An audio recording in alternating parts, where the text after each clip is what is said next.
time. All right, Champion Select, powered by Omen and HyperX. Show us a Yone ban for the first time this series. Please. Will it be here? So some key ones are going to be up regardless. I mean, Rumble not banned, Ziggs not banned, Yone not banned, you know, so some big ones, and they're leaving it open again. It's going to be another first pick, pretty much guaranteed. And they didn't even waste time. They didn't even waste time covering. I mean, it's just so strong. It just kind of wins every single time, man. I think it's absolutely crazy. I don't think that the series has really been about the Yone, but I just think this champ is ridiculous. But there is Aurora available. That's another one of the OPs that hasn't really been banned out, so we'll see what GAM can get as far as the trade. Yeah, I feel like it's going to be the Vi more than likely here for Levi. Just a very strong pick that now that you've already got that AP option, could be taken away. But we've also seen things like the Maokai with this Aurora as well, because it just offers you so much knockdown. But yeah, I think the Vi, just even taking that away from Ayoy is so nice here. I also just don't like Levi on Maokai compared to something that has more brawling potential, right? Yeah. Like, I would much rather see this. Now, that is a Levi champion. I brought it up earlier. The most famous GAM moment, the most famous Levi moment from all those years ago, the Nocturne performance. Absolutely. I mean, they just want to play dive, right? You know, you're going to be looking with this Aurora to be able to set up pick. If you have more AoE champions, more dive champions piling in, the Aurora can begin the pick, the Nocturne can fly in. And I think back to the play-in stage where we saw some monster games from Kiaya on the Aurora. Their first series that they played back-to-back Aurora games, and he was smurfing with some of the strongest Aurora games we've actually seen at the event so far. And we're going to have to see if Mirren has an answer for it, because you imagine it is still going up towards that top side. Obviously can be flexed, we've seen in the mid lane, but yeah, Rumble could just be the answer. Rumble is your first three is so strong. It's weaker in the lane, so he's going to go for the stronger 1v1 matchup with the Gnar. But still, I mean, Sejuani, Yone is such a strong 2v2 pairing that I feel like there's very little way GAM are going to be able to kind of find their way in a 2v2. Well, we're going to get to see the opposite side of the previous game's matchup. I always enjoy when we get these types of things because it really does let a guy show that he has mastery of the matchup. If you can play it both ways, if you can win it both ways. Last time around, even though they lost, Frescowie ended up having a very impressive performance on the Ahri against the Yone. He absolutely did, but we also have to remember it was Elyoya that set him up on the Vi with that early gank. That was where they got that first kill. He got him in behind, and it's that combo that I think is so powerful. So far in the first three, there's zero setup for that charm, right? You know, the Vi plus Ahri combo is so strong because it guarantees the CC and the full combo lands. And that's why I'm wondering if there's going to be something like a Jhin here, just to try and get that slow setup for some of these plays to start happening. But I do agree, I think you're in a bit of an awkward spot here where you need something to follow up here for Elio to really get things started, especially with Rel already gone. I imagine something like the Leona or other big engage support taken off the board. Exactly, that's what I'm expecting. Double engage ban from MDK. The Rel you already mentioned has come through first. GAM are going to ban out the Ashe first for themselves in this second half. Ezreal also going to continue to be banned away as one of those safe long-range AD carries. And that's the thing, especially when you're trying to play dive with this Nocturne, having something that can peel for themselves is going to be a bit of a nightmare. Super may just go back towards the Xayah in that regard, just to say, hey, look, I'm going to be safe. Open up for Alvaro to go towards the Rakan, and then you can still play for this heavy dive function with so many frontliners to provide that engage setup for the Rakan. Yeah, it is interesting because there's not like super easy to kill champs over on the MDK side yet, and you are very front loaded in your damage over on the GAM team, right? Because of 3 burst champions on your top side, very low sustained DPS. You're gonna go Callista, so they are really overloading, I feel like, on the early game here, and just depending on the fact that they're gonna be able to dominate lanes, create advantages, but MDK could just lane swap. Well, I was going to say, do you also try and take away something like the Renata here? Potentially, like, just go, hey, look, we've already got enough dive in the top half of the map. We don't really need more, and maybe you just look for the takeaway, but not something I'd traditionally think of with the Kai'Sa, but could still work out very well in the, hey, I can just plonk that bailout on you as you shotgun yourself into the back line. It is true, but at the same time, I don't think that there's enough melee champions to really warrant the Renata coming out, because it's like, yeah, there is a lot of dive, but it's Aurora, but it's Ahri, you know, champions that still have a little bit of range, that have quite a bit of mobility. So, you know, I don't think that it would be the best pick on their side. I actually feel like, if anything, Renata is definitely stronger for GAM, so it will be interesting to see if they do go that route, but then you are very low on setup. You have basically 0 hard engage, so I do think, knowing GAM's style, we're just going to get a hard engage champion. We're going to get like a Leona or an Alistar or something along those lines. Braum is honestly kind of shocking to me. Yeah. I think that I've seen some comps. So like if you look at Gen G and stuff where they've already operated with essentially what the GAM topside has been, which is, hey, I'm just going to play very heavily for a pick and poke style with this Aurora ult into the Nocturne ult, the follow-up from the Ahri as well. So I think even though you lack some engage, you can get a surprising amount done with these 3 champions on the top half of the map for GAM. Yeah, I mean, I agree. They have pretty good pick, but at the same time, it's like, I don't know. I just think that there's no really kind of point-and-click CC. There's no instant go button, I guess, besides just like throwing down an Aurora ult on someone. But when you're coming to later stages of the game, you know, it's not going to be that easy. I think just like walk up an Aurora ult someone, have that be the go button for the fight, because you're still going to have to walk past this Edge-1, walk past the Gnar, walk past the Nautilus, which is really a big concern for me. The Braum feels kind of very disjointed from what the rest of the draft wants to do, you know, unless they're just seeing it as like, okay, our 3 members on the top side are going to dive in the back line and kill off Supa, and then, you know, Easy Love and Elio are going to be kiting back and trying to win out a skirmish on the other side and kind of in that way. But yeah, I just think the draft is honestly not very strong.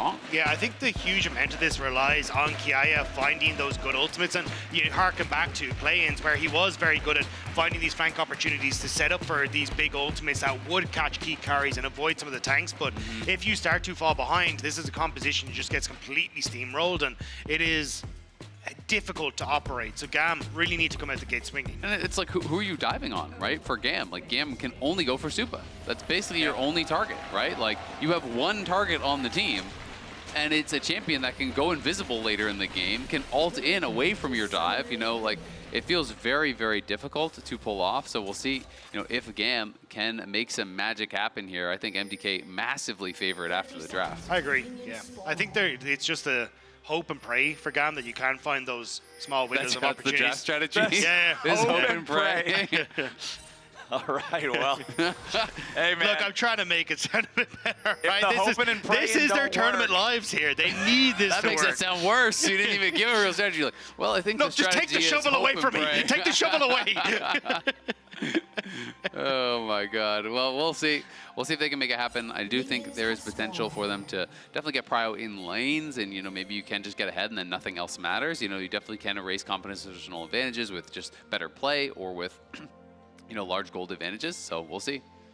But it's harder to get ahead in lanes with lane swaps being a thing, and you can see right here with Supa up in the top side, that's exactly what MDK are planning, as GAM are going to do a delayed invade, but they do it right over top of a ward, so MDK are going to have knowledge about this. Yeah, and I mean, I think this is really smart, honestly, from MDK.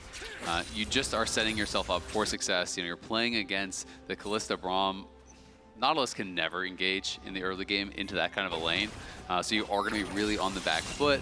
And traditionally, Aurora is considered a pretty heavy lane bully in the early levels in a lot of these matchups, so you're denying the strength of 2 of the lanes here that GAM have picked. You have much better scaling, you know, you have a much easier to execute composition, so MDK just kind of need to play it simple, play it slow.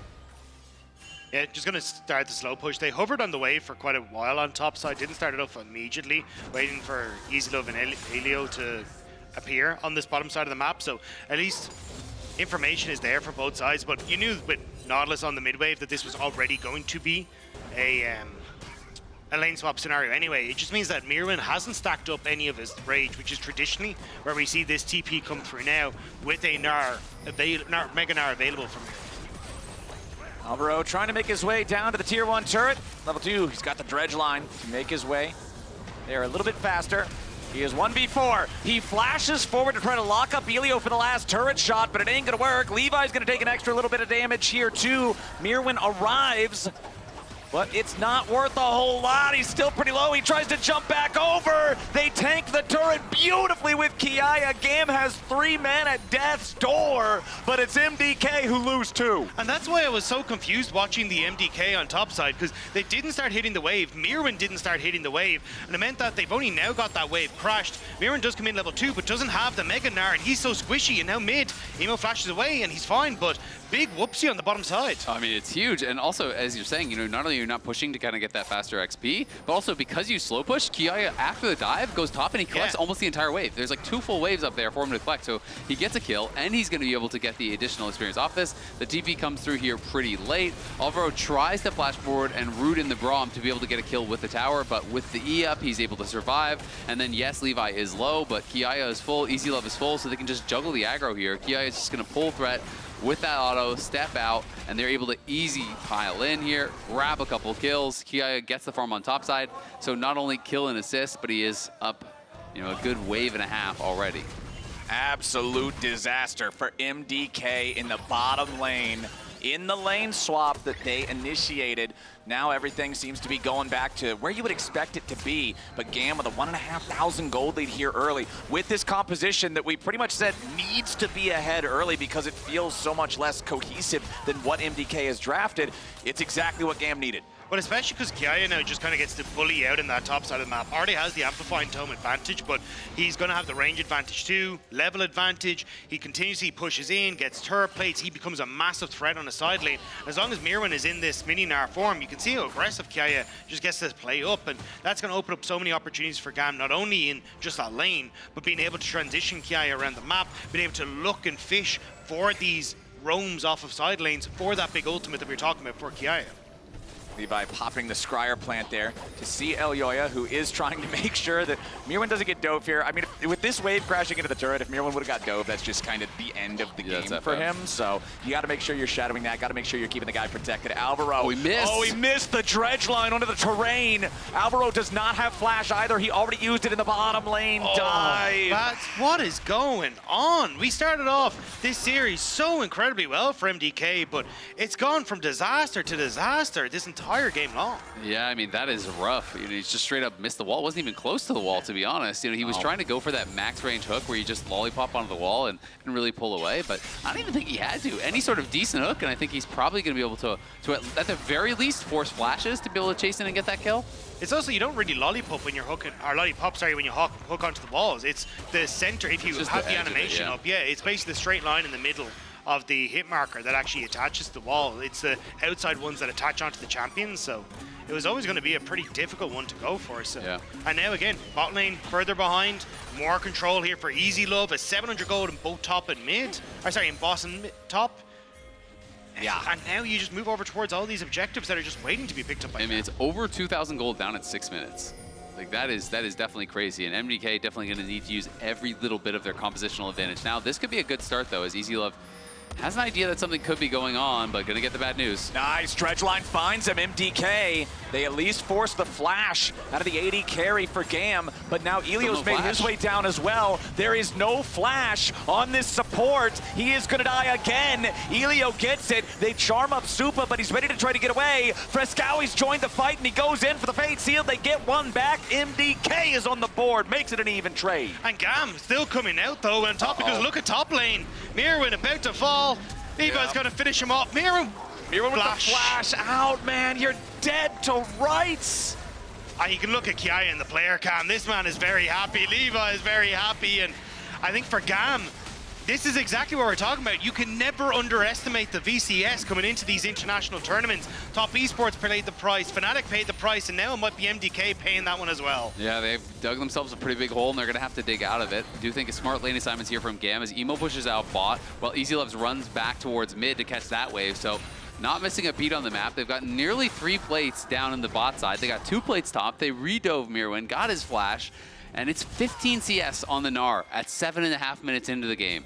Levi, along with getting that kill up in the top lane, also got 3 grubs, and this gold lead is about the gold lead that we saw last game, post 30 minutes after the Baron was taken.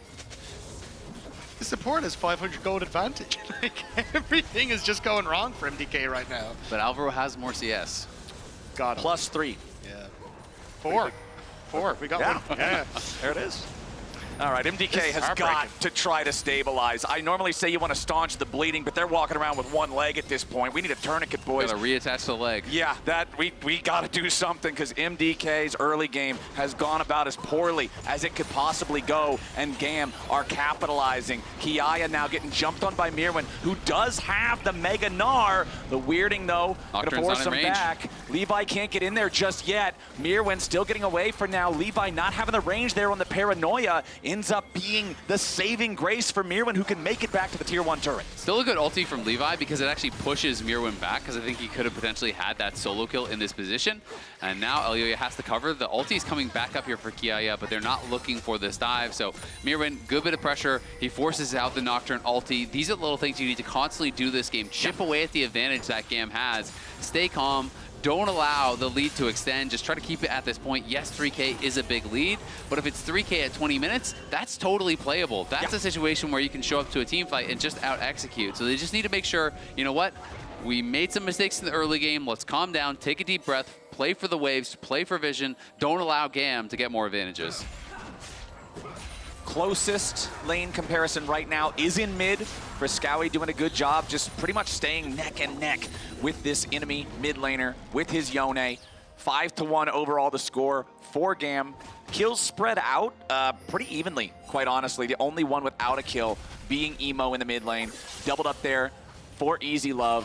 4 out of 5 kill participation on him. Does feel pretty bad for the side of MDK, but Kalista not one of those hyper-scaling AD carries, so it means that GAM, like you're already talking about, Isaac, is going to need to keep the pressure on and utilize the early power of this champion. And I think that's where they want to try and just move in towards this mid lane, get push for Emo so we can start to roam alongside Levi, because then you open up for potential dives down towards Super, or at least forcing him off of towers, looking at Dragon takes as well. Yeah. And just playing off the fact that Ari has so much control over this lane against the Yone. And they need to play for every single objective, right? You need to say, okay, MDK, you don't want to fight us now? Guess what? We take every neutral on the map. We play for 6 scrubs. We stack dragons. We threaten soul. And we try to put you in a position where you can't just AFK farm until you're in a good spot with your comp, and you can then try to fight.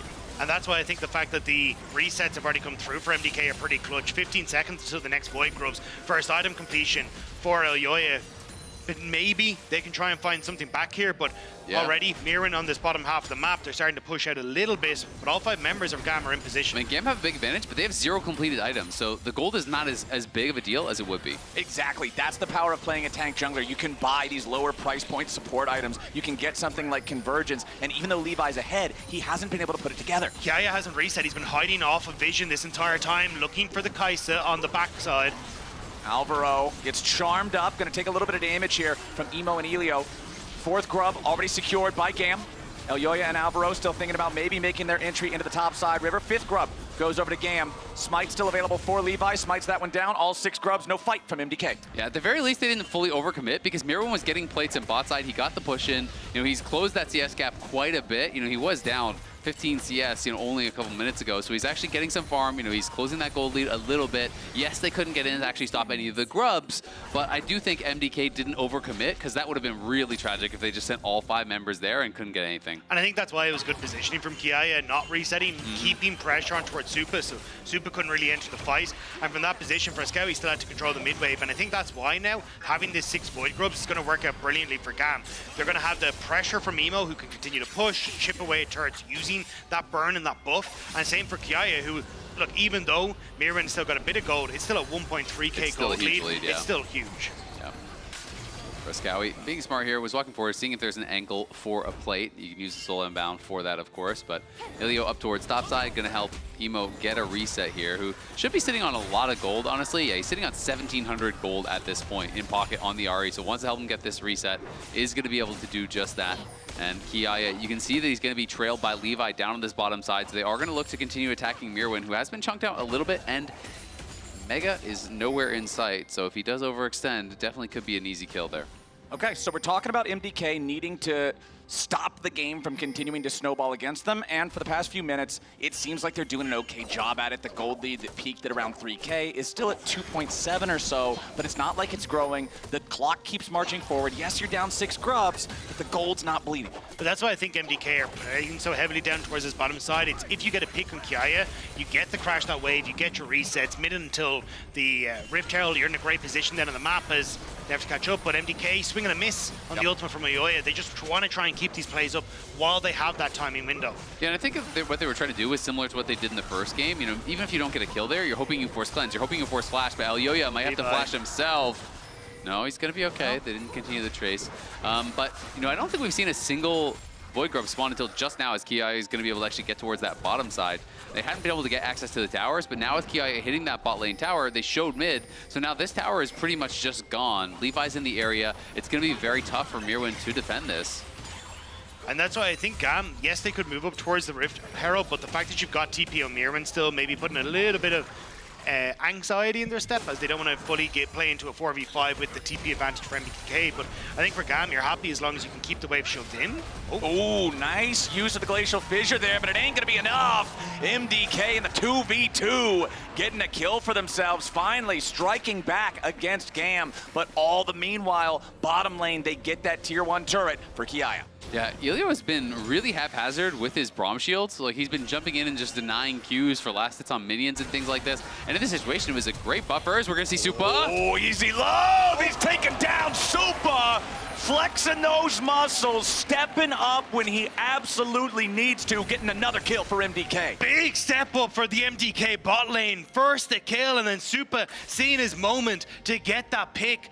Desperate gold needed for MDK and some control on the map as well, but GAM back out onto it, looking at this Rift Herald.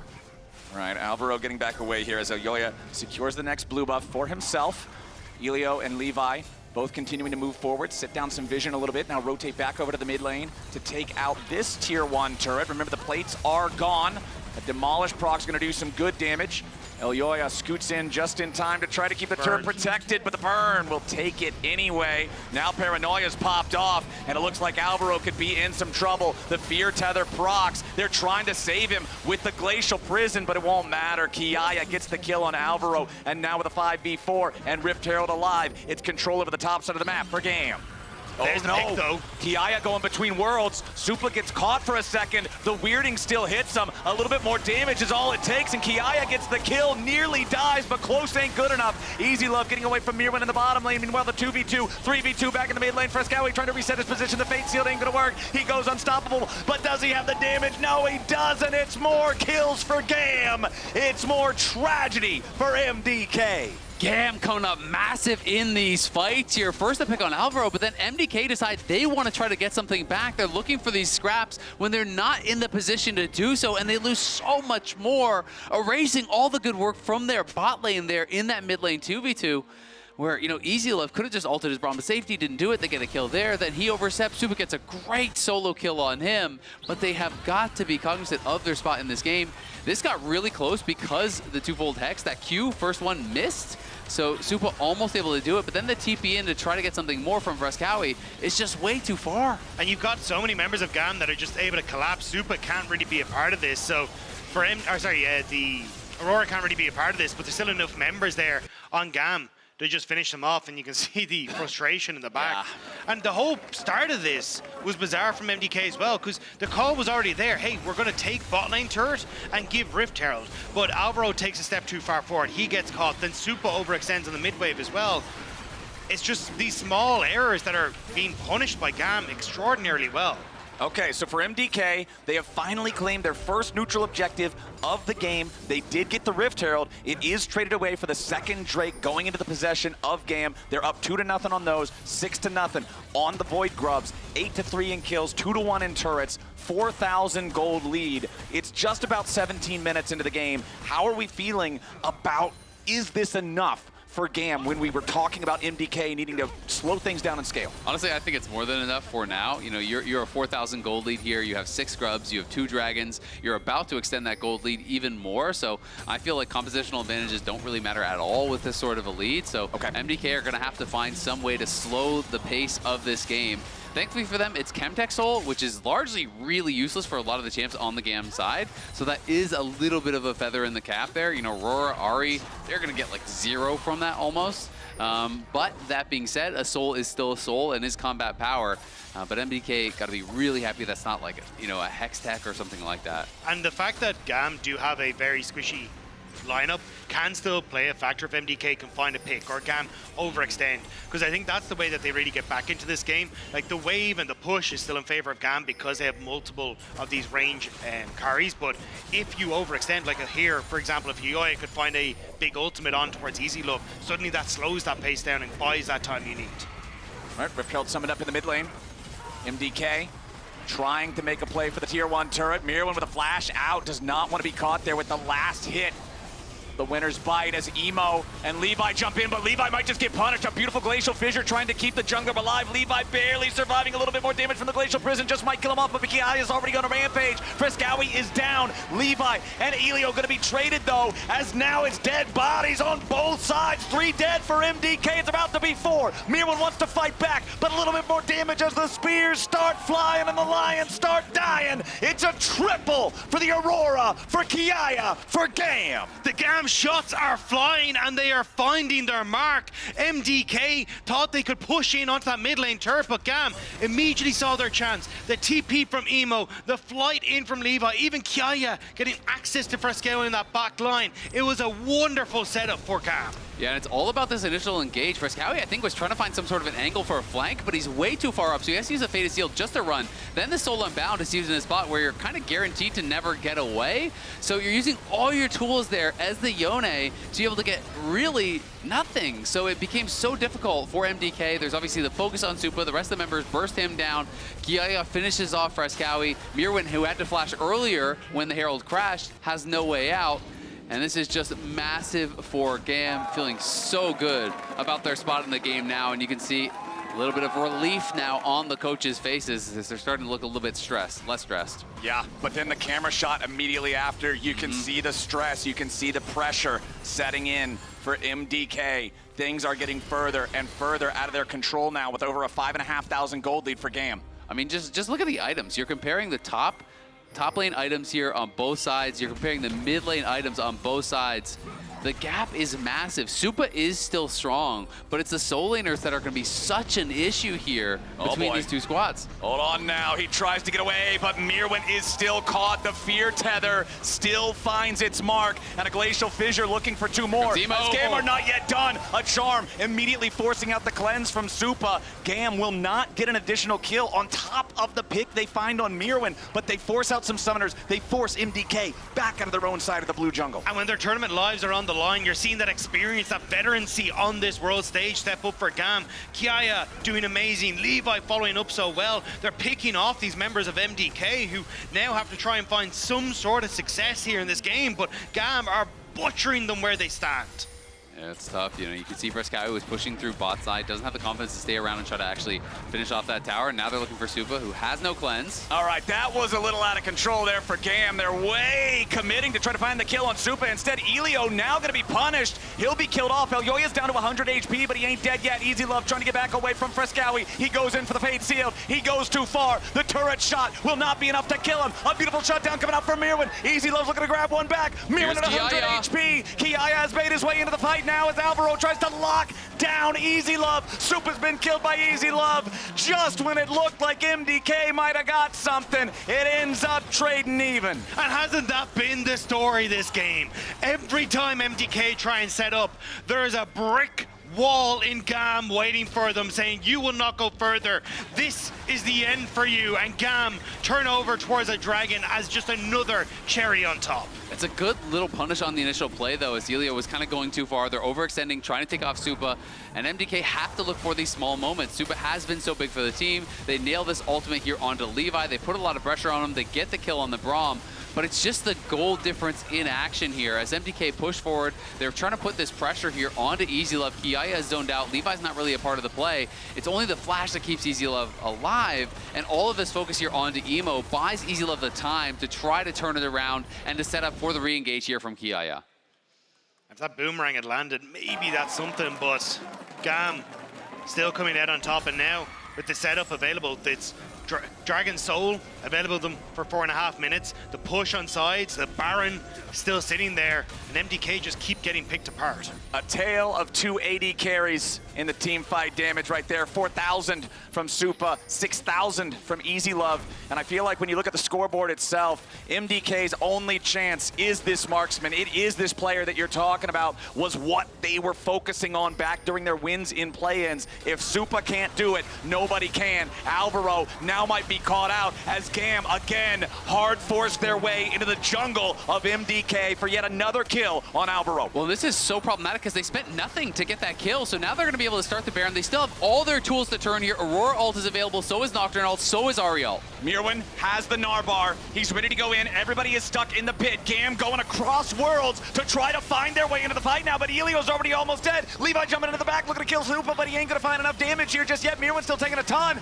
as EasyLove goes on a rampage. Now Elioya is going to try to get away, but Levi's ready to flash over the wall to slow him down. The fear is here. Goodbye, Sejuani. Another kill for EasyLove. GAM don't lose a single man. Alvaro's back alive, but all 5 GAM players are still here. They are still in the topside river, and they are still looking at Baron. And that's the thing. GAM get pushed off, but they just go right back to it after the kills Alvaro. Hook goes wide. Supa trying to come in. Frescowi, no ultimate. Emo running interference. Baron down to about 4,000. They've also got a Callista. It should be an easy secure. It's going to be secured by Levi. But what about the fight? Frescowi's got the chance to go huge here, but he ain't going to find it. Another death for Alvaro. Everybody on GAM still alive, and Baron in their possession. And GAM have all the tools they need now to close out this series, to keep their world's dream alive here. Nearly 10,000 gold ahead. Here was the initial turn. Good job by Supa surviving against Levi and Emo, but it just doesn't matter because there's not enough damage in the tank on the other side. Frescowi,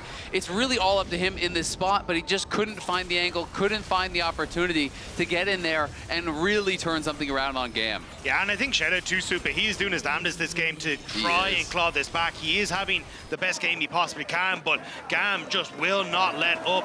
Again, this Nocturne threat, catching out Alvaro, consistently playing off this Aurora. And it's a very similar comp that we saw from Gen G, and I wasn't sure GAM would be able to find the success with this, but they've been playing so well around this early lead that they managed to gain. I mean, just how damn good is Kiaya? This guy has really been impressing me. You know, I do think sometimes when you come to these leagues that have the smaller regions, right, you know, people are just overlooking these players and saying, oh, he's good, but he's probably good for that league. Kiaya is just straight good. This guy is incredible. He's playing at an enormously high level, and you can see that win probability powered by AWS. That is... it's just a hair's breadth away from 100%. Yeah. I saw you squinting, Jack. Trying to see how he's much. He's like, so you're telling me there's a chance? Who's got the microscope? Let me double check.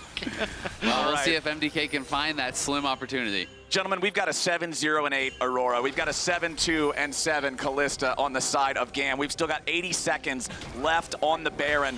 Plus 2,000 gold on that already, and the Soul will spawn right before the Baron dissipates, so GAM should have total control over Summoner's Rift for the entirety of the timer leading up to it. They're shoving down the bottom lane now. They're pushing towards the tier 3 turret in the bottom lane. They're just gonna give it. Mirwin's not coming. Yeah, Mirwin not there. He's just trying to get something back at the tier 2. Frescowi going in for an ulti. The turret's probably gonna die before the TP even completes. They're going between worlds. Levi diving into the back. If they find Supa, the game's gonna be over right there, and immediately Emo jumps in. EasyLove is dominating. 3 dead on MDK. The final fight will not even be one. GAM just run him over. The TP to guarantee the minions stay alive. Mirwin and Elyoya will try as valiantly as they might to defend, but the turrets are already gone. Vietnam still has some fight left in them, and they will eliminate MDK from Worlds 2024.